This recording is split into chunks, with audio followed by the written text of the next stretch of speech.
জমি জটে দীর্ঘদিন আটকে থাকা মালদা ও দুই দিনাজপুরকে রেলপথে যুক্ত করা 4টি প্রকল্পের কাজ আদৌ কি চালু হবে? পশ্চিমবাংলার মুখ্যমন্ত্রী মমতা বন্দ্যোপাধ্যায়কে পাঠানো রেলমন্ত্রী অশ্বিনী বৈষ্ণবের চিঠি সামনে আসতেই এই প্রশ্ন ঘিরে এখন চর্চায় মগ্ন দুই দিনাজপুরের মানুষ।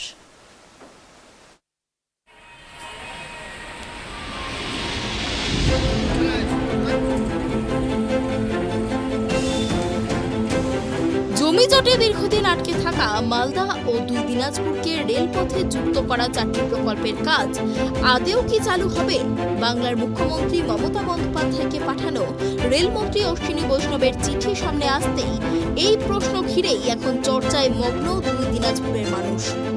গত বৃহস্পতিবার জমি জটে আটকে থাকা পশ্চিমবাংলার একাধিক রেল প্রকল্প নিয়ে মুখ্যমন্ত্রীকে চিঠি দিয়েছেন রেলমন্ত্রী। এই তালিকায় রয়েছে কালিয়াগঞ্জ বুনিয়াদপুর ইটাহার, বুনিয়াদপুর গাজল ইটাহার, রায়গঞ্জ ইটাহার নতুন রেলপথ প্রকল্প। মালদা ও দুই দিনাজপুরের মধ্যে এই 4টি নতুন রেলপথ প্রকল্পের কাজ সম্পূর্ণ হলে ভীষণভাবে উপকৃত হবেন এই 3 জেলার বাসিন্দারা। বিশেষ করে বালুরঘাট, গঙ্গারামপুর, বুনিয়াদপুর, কুশমন্ডি, হরিরামপুর, ইটাহার, কালিয়াগঞ্জ, মুমতাবাদ, রায়গঞ্জের রেল যোগাযোগ মসৃণ হবে। দেখুন, আমি এজ এ নাগরিক হিসেবে দেখছি যে আজকে আমাদের এই রেলের পরিষেবাটা যদি সব ঠিকঠাক হতো, তাহলে আমাদের অনেক গরিব লোক আজকে কম খরচায় এখান থেকে সেখানে যেতে পারতো। তো যাই হোক, তো সেটাও পারছে না। আজকে আমি শুনেছি, কালকে লাস্ট নিউজ খবরে দেখলাম যে রেলমন্ত্রী আমাদের রাজ্য সরকারকে 61টা প্রকল্পের মতো যেগুলো দিয়েছে, সেগুলো জমি জটের জন্য হচ্ছে না। তো আমি মনে করি এই জমি জটের যে ব্যাপারটা আছে, সেটা সম্পূর্ণ আমাদের রাজ্য সরকারের ওপর। ইনার যদি কোনো ব্যাপারে যদি অনীহা প্রকাশ করেন, তাহলে তার অনীহার জন্য আমাদের রাজ্য সরকারের অনীহার জন্য আমরা আমাদের জেলার বলুন বা আমাদের রাজ্যের বলুন, অনেক কিছু প্রকল্প থেকে আমরা বঞ্চিত হচ্ছি।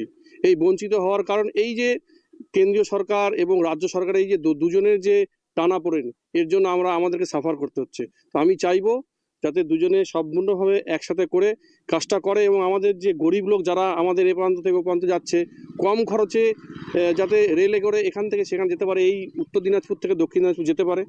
তো আমি চেষ্টা করব যাতে তারা এই চেষ্টা করে আমাদেরকে যেন বাধিত করে, যাতে আমাদের গরিব লোকরা যেন দুই সরকারের কাছ থেকেই উপকৃত হন।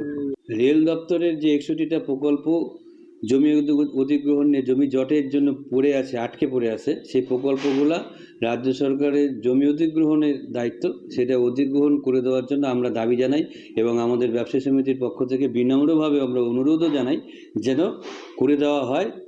অধিগ্রহণটা করে দিলে আমাদের জনগণের সুবিধা হয়, ব্যবসায়ী সহ আপামর জনগণের সুবিধা হবে। এই সুবিধার কথা চিন্তা করে কোনো রকম রাজনীতি না করে যেন জমিগুলো অধিগ্রহণ করে দেওয়া হয়। মমতা বন্দ্যোপাধ্যায় রেলমন্ত্রী থাকার সময়ে কালিয়াগঞ্জ, বুনিয়াদপুর এবং প্রয়াত রেলমন্ত্রী গনি খান চৌধুরীর সময়ে গাজল, গুঞ্জরিয়া, ইটাহার, রায়গঞ্জ রেলপথ প্রকল্প নেওয়া হয়। এর মধ্যে কালিয়াগঞ্জ বুনিয়াদপুর নতুন রেলপথের জমি অধিগ্রহণ প্রক্রিয়া অনেকটাই এগিয়ে ছিল। এমনকি কালিয়াগঞ্জের শ্রীমতী নদী এবং কুশমান্ডির কালীকামরার কাছে বালুরঘাট সড়কের ওপর রেল সেতু কাঠামো নির্মাণের কাজ শুরু হয়েছিল। কিন্তু জমিদাতা পরিবারের এক সদস্যের সরকারি চাকরি এবং উপযুক্ত ক্ষতিপূরণের দাবিতে 2012 সালে শুরু হওয়া আন্দোলনের জেরে এই কাজ বন্ধ হয়ে যায়।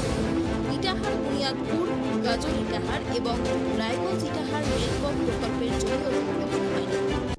দেখুন, কালিয়াগঞ্জ থেকে যেটা বুনিয়াদপুর, যেটা রেল যোগাযোগের যে ব্যবস্থার বিষয়, এর আগে রেল মন্ত্রক থেকে তারা মোটামুটি এই বিষয় নিয়ে কাজে আগানো হয়, কিন্তু জমি জটের কারণে অ্যাকচুয়ালি রাজ্য সরকারের হচ্ছে রাজ্য সরকার জমি অধিগ্রহণ করবে। তো রাজ্য সরকার জমি অধিগ্রহণ করবে এবং কেন্দ্র সেই বিষয় নিয়ে যা ফান্ড দরকার সেই ফান্ড দিয়ে সেই কাজটা এগিয়ে নিয়ে যাবে। প্রত্যেকটা জায়গার ক্ষেত্রে, প্রত্যেকটা রাজ্য ক্ষেত্রেই তাই একই ব্যবস্থা, যে রাজ্য সরকার জমি অধিগ্রহণ করবে, কেন্দ্র সরকার সেই কাজটা করবে। কিন্তু এখানে জমি জটের যে বিষয় নিয়ে সেই ক্ষেত্রে রাজ্য সরকারের অনীহা। বিগত দিনে একই কারণে এইমসেরও একই ঘটনা ঘটেছে, যে রাজ্য সরকার জমি অধিগ্রহণ করে এবং কালিয়াগঞ্জ টু বুনিয়াদপুর যে রেল প্রকল্প, যে রেল লাইনের কাজের বিষয়টাই জমি জটের কারণে কিন্তু আটকে গেছে। তো সেই ক্ষেত্রে কেন্দ্র আবার চিঠি করেছে রাজ্যকে, এই জমি জটের যে সমস্যা, সেই জমি অধিগ্রহণের জন্য আবার নোটিশ করেছে যে কেন্দ্র কাজ করতে চায়।